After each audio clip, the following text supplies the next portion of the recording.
Assalamualaikum warahmatullahi wabarakatuh. Alhamdulillah pemirsa, apa kabar semuanya?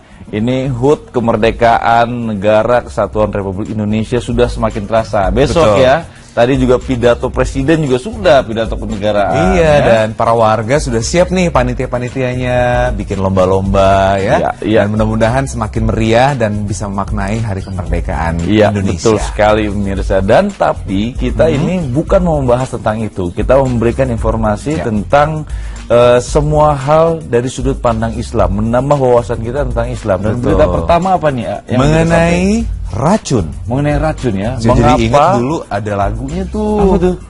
Madu di tangan kananku. Oh gitu ya. Racun di tangan kiriku. Oh gitu. Jadi tawannya umurnya.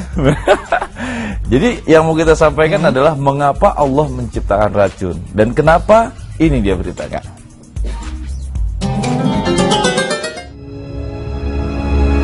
Kenapa Allah menciptakan racun? Racun adalah zat mematikan yang banyak digunakan untuk jalan pintas seseorang untuk mengakhiri hidupnya. Bahkan begitu bahayanya racun, sehingga banyak yang memanfaatkannya sebagai bahan rencana pembunuhan. Dikatakan oleh Reserse Kriminal Polda Metro Jaya, Komisaris Besar Krisnamurti, mengatakan ada 300 kasus di dunia yang menggunakan racun. Namun sekitar 90% pelaku tidak mengakui tindak pidananya. Di Indonesia, mungkin kasus pembunuhan menggunakan racun ini masih menjadi topik hangat yang diperbincangkan dengan adanya kasus kopi sianida yang hingga saat ini masih belum terselesaikan.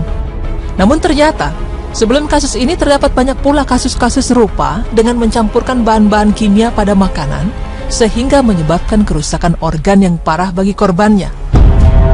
Berikut ini adalah kasus-kasus pembunuhan orang penting dengan racun di dunia. Yang pertama adalah kasus pembunuhan Grigori Rasputin.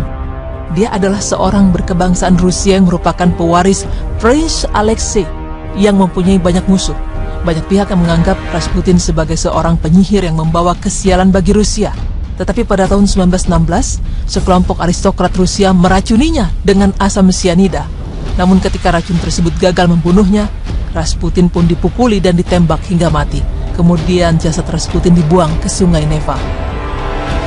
Kasus serupa juga terjadi pada Alexander Litvinenko. Dia adalah mantan petinggi di organisasi intelijen negara Rusia. Ia memiliki profesi yang penting sebagai agen untuk memerangi kejahatan yang terorganisir. Pada tahun 2006 lalu, Litvinenko diracun dengan menggunakan talium. Senyawa ini memiliki ciri-ciri yang dapat larut dalam air, tidak berwarna dan tidak berbau. Bahkan kimia ini juga menjadi salah satu bahan dari racun tikus. Pemirsa beriman, bukan hanya orang-orang penting ini saja yang terkait atas kasus rencana pembunuhan dengan menggunakan racun. Di zaman Rasulullah SAW juga telah berkembang penggunaan racun sebagai bahan rencana pembunuhan. Bahkan Rasulullah SAW lah yang menjadi target pembunuhan oleh orang-orang Yahudi. Dalam sebuah riwayat, disebutkan ketika Rasulullah SAW menderita penyakit yang akhirnya beliau meninggal dunia karenanya, bahwa beliau Rasulullah SAW bersabda yang artinya, "Wahai Aisyah, aku senantiasa merasakan nyeri akibat makanan yang aku makan ketika aku berada di daerah Khaybar, dan sekarang ini adalah saatnya urat nadiku terputus karena pengaruh racun itu." Hadis riwayat Bukhari. Dalam riwayat yang lain juga disebutkan bahwa Anas radhiyallahu anhu berkata bahwa ia melihat bekas racun yang berada di langit-langit mulut Rasulullah SAW. Dengan kata lain, bekas racun tersebut tetap ada hingga Rasulullah SAW wafat. Wallahu a'lam bishawab. Pemirsa beriman, tentu kita bertanya-tanya, mengapa Allah menciptakan racun? Padahal racun sangat berbahaya bagi siapa saja yang menggunakannya. Racun adalah zat yang menyebabkan luka, sakit, dan bahkan kematian. Terdapat beberapa zat yang diketahui memiliki efek beracun yang bisa menyebabkan kematian. Pemirsa, pada dasarnya pertanyaan seperti ini adalah prasangka yang tidak baik pada Allah SWT. Karena kita harus kembali pada dasar keyakinan kita bahwa tidak ada sesuatu yang diciptakan Allah tanpa manfaat. Di antara sumber dari racun adalah bukan hanya dari bahan kimia, dapat juga diperoleh dari hewan-hewan berbahaya dan tumbuhan yang memiliki racun. Contohnya adalah racun tetrodoksin. Zat ini biasanya terdapat di dalam ikan puffer atau ikan buntal dan bisa menyebabkan keracunan tetrodotoksin, neurotoksin. Ikan ini banyak terdapat di Asia, terutama di Jepang. Dosis 1-2 gram tetrodoksin murni bisa mematikan dan diperkirakan efeknya melebihi sianida. Toksin ini akan terkonsentrasi di hati, organ kelamin, dan kulit binatang. Selain itu, zat ini akan tetap stabil jika terkena suhu tinggi dan larut dalam air. Selain itu, ada juga racun botulisme, adalah penyakit infeksi paling berbahaya yang disebabkan oleh bakteri Clostridium botulinum. Racun dari bakteri ini dikenal paling kuat sehingga dilarang penggunaannya sebagai senjata biologis dalam peperangan. Infeksi racun ini menyebabkan kelumpuhan akut pada kedua sisi saraf tubuh dan saraf yang melakukan kontrol otomatis serta kesadaran dalam tubuh. Dan hikmah Allah Subhanahu wa Ta'ala tersebut tak lain adalah untuk menunjukkan kesempurnaan pada makhluk yang diciptakan Allah Subhanahu wa Ta'ala tersebut. Meskipun begitu banyak ciptaan Allah Subhanahu wa Ta'ala di bumi, namun Allah memberikan rezeki kepada mereka semua. Allah menciptakan mereka sebagai cobaan dan juga manfaat bagi makhluk yang lain. Pemirsa beriman, salah satu lagi hikmah dari penciptaan sesuatu yang berbahaya di dunia ini tak lain adalah untuk membedakan kadar keimanan seseorang. Karena seseorang yang taat akan menerima segala yang diciptakan Allah di dunia serta mensyukuri dengan keyakinan bahwa Allah Subhanahu wa Ta'ala adalah Maha Pencipta yang adil. Semoga informasi ini dapat bermanfaat bagi kita semua dan dapat menambah keimanan kita kepada Allah Subhanahu wa Ta'ala. Amin. Lebihi sianida.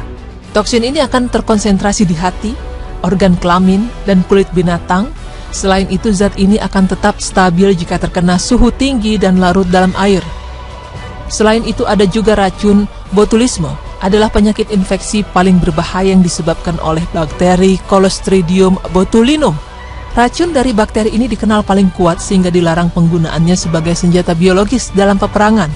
Infeksi racun ini menyebabkan kelumpuhan akut pada kedua sisi saraf tubuh dan saraf yang melakukan kontrol otomatis serta kesadaran dalam tubuh. Dan hikmah Allah Subhanahu wa Ta'ala tersebut tak lain adalah untuk menunjukkan kesempurnaan pada makhluk yang diciptakan Allah Subhanahu wa Ta'ala tersebut. Meskipun begitu banyak ciptaan Allah Subhanahu wa Ta'ala di bumi, namun Allah memberikan rezeki kepada mereka semua. Allah menciptakan mereka sebagai cobaan dan juga manfaat bagi makhluk yang lain. Pemirsa beriman, salah satu lagi hikmah dari penciptaan sesuatu yang berbahaya di dunia ini tak lain adalah untuk membedakan kadar keimanan seseorang. Karena seseorang yang taat akan menerima segala yang diciptakan Allah di dunia serta mensyukuri dengan keyakinan bahwa Allah Subhanahu wa Ta'ala adalah Maha Pencipta yang adil. Semoga informasi ini dapat bermanfaat bagi kita semua dan dapat menambah keimanan kita kepada Allah Subhanahu wa Ta'ala. Amin.